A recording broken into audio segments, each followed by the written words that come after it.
j'ai vagabonde, poète et chanteur. La femme. J'ai perdu la ronde qui mène au bonheur.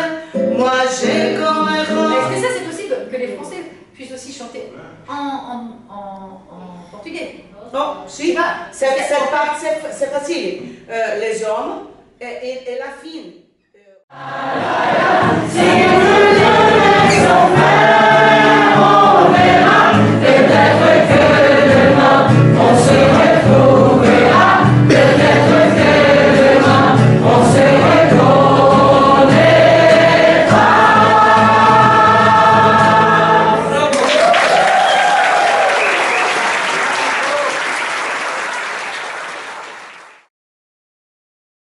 Il y a un an, on a rencontré Monica Marcela, qui est musicienne et qui a une petite école de musique, Camerati.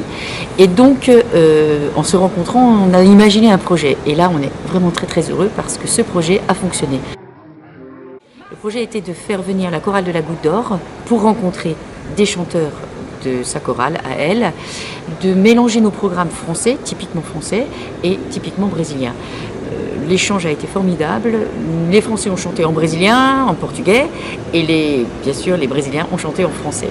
Pas forcément facile au niveau des langues, mais tout de suite, grâce à la musique, l'échange a été formidable. Les ténors sont...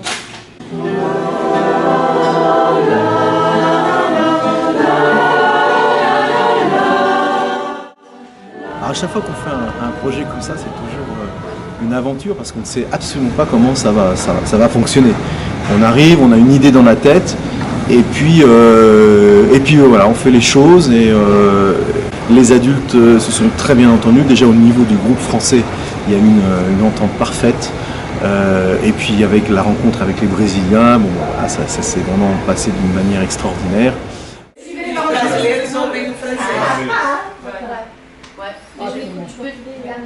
Je la connais pas depuis longtemps. Hein. Oh, Louise a appris aujourd'hui, la première fois. Donc après, vous êtes... Alors, j'ai accepté de participer à ce projet parce que j'avais déjà vécu 2 projets avec Louise et Patrick Marty. J'avais trouvé les projets très intéressants.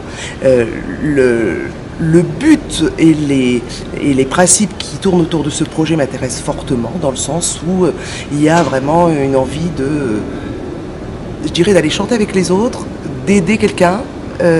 Et c'est très très très intéressant de pouvoir aller dans un pays étranger qu'on ne connaît pas et de pouvoir communiquer avec des personnes, même s'il y a cette barrière de la langue. C'est très très intéressant de pouvoir échanger. Oui. Vas-y, Encore.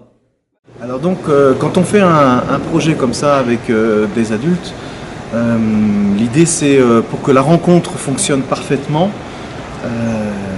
c'est de partir vivre ensemble quelque part. Donc là c'était difficile parce que les Brésiliens ont un travail, donc ils ne pouvaient pas se libérer toute la journée.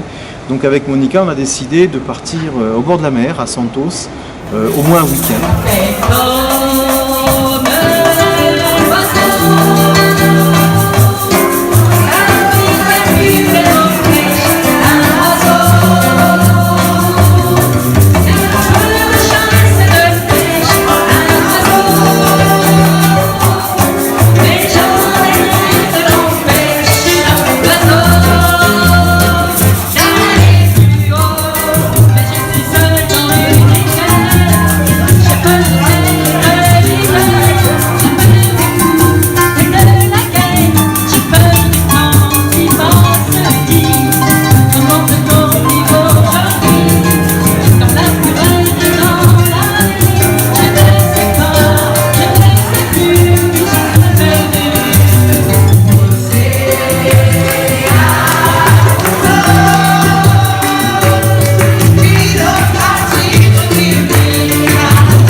on s'est tous retrouvés là-bas à Santos. Et on a eu la chance d'être accueillis par l'Alliance française. On a pu répéter, se rencontrer.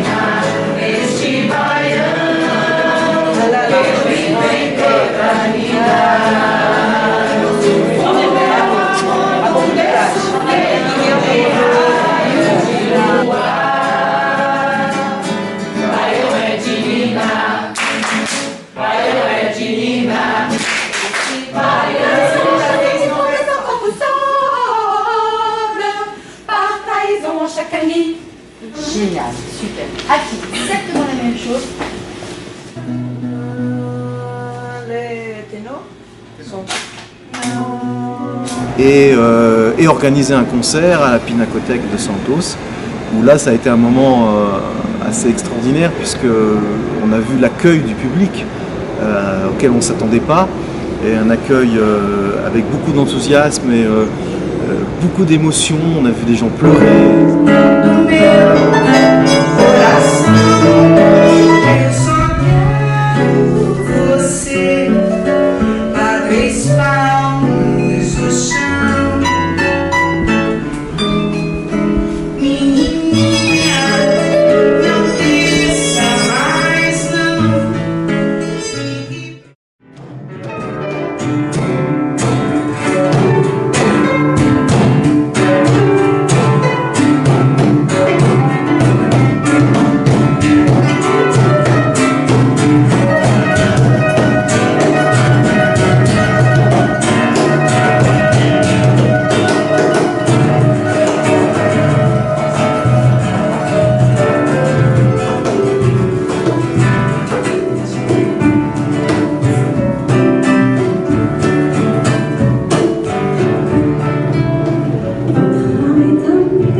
Les gens appréciaient déjà l'échange, mais surtout aussi le répertoire de musique française.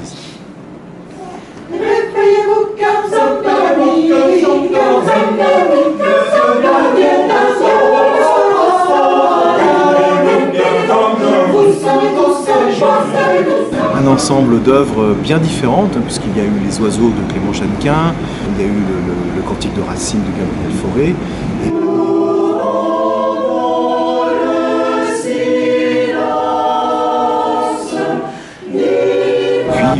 Je chante de Charles Trenet, donc vraiment 3 chants bien différents.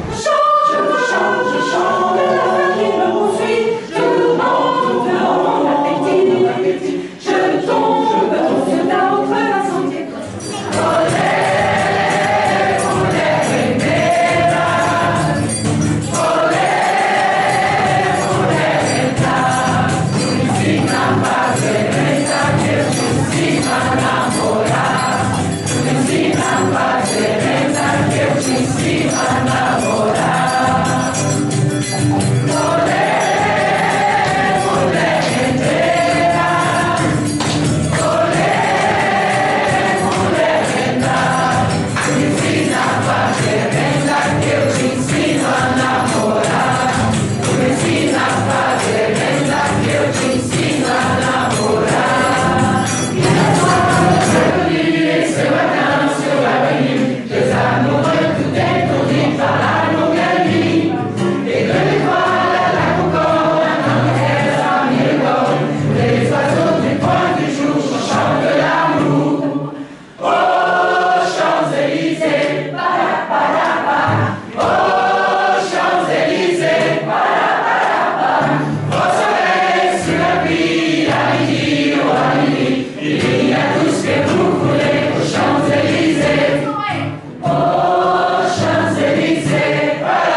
fais partie de la chorale de la Goutte d'Or.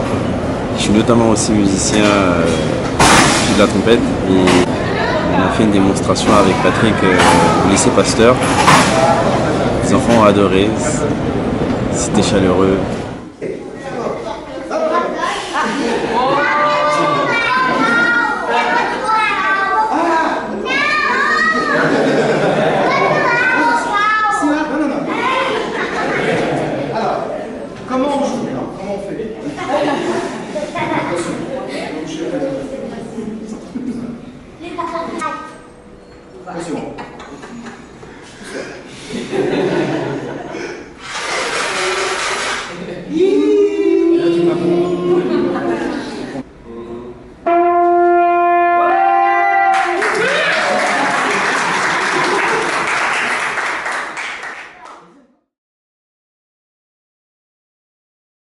Alors nous, le but quand on est parti, c'était de donner des cours de guitare à des enfants d'une favela qui habitent à côté de chez Monica. Le premier cours, tous les enfants sont arrivés. On était tous un peu timides, on va dire. Oui, ça comme falou en français. Salut. D'accord. On a fait 2 groupes, une partie solfège et une partie pratique. Et ensuite, rapidement, on les a fait jouer. La main, c'est bon la main Vous voyez, les plus grands qui faisaient beaucoup de progrès entre les cours et que ça leur plaisait, qu'ils étaient très attentifs, qu'ils écoutaient bien à ce qu'on disait. Les plus petits, c'était plus difficile parce que ça devait être dur pour eux d'être concentrés pendant 1 heure et de vraiment faire attention à ce qu'on disait. Le projet aussi au niveau des enfants et l'initiation à la guitare a très bien fonctionné. C'était un petit peu une aventure puisqu'on ne connaissait pas les enfants, ils n'avaient évidemment jamais fait de musique. Et les jeunes Français se sont bien débrouillés, ils ont été motivés, se sont bien occupés d'eux. Et ces enfants, issus d'une petite favela juste à côté de l'école de musique de Monica, sont venus à tous les cours, ils étaient présents. Et ils ont pu commencer à jouer un peu de guitare et on les a sentis vraiment très motivés. Ensuite, nous avons eu la chance d'aller dans la favela, dans le quartier où ils habitent, rencontrer la présidente, responsable des enfants de ce quartier, qui nous a témoigné de tout son soutien et vraiment de tout le soutien des familles. Ce qui nous porte à espérer que ces enfants continuent la musique toute l'année jusqu'en 2018 où là on prévoit un premier rendez-vous, un premier échange avec les enfants cette fois-ci, les élèves de l'atelier musical des Trois Tambours et puis les élèves de la Camerati Casa del Cultura et on espère pouvoir arriver à monter ce projet en 2018. Voilà, donc on vous donne rendez-vous pour ce beau projet. Ils n'ont pas l'air de croire à leur bonheur, mais leurs chansons se mêlent au clair de lune. Mais leurs chansons se mêlent au clair de lune.